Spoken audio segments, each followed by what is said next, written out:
Ayon sa admin ng tribong Mansaka, ito ang unang naitalang Rafflesia sa barangay na ito. First time in Barangay Coronobe. Magnifica.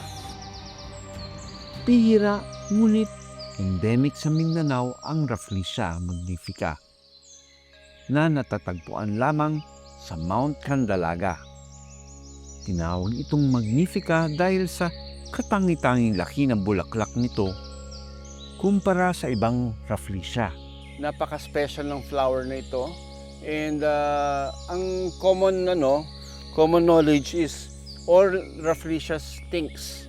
They smell like a dead corpse or parang patay na hayop. Pero ito, walang amoy. Dahil sa amoy nito, naakit nito ang flies o langaw na siyang tumutulong para sa pollination ng Rafflesia.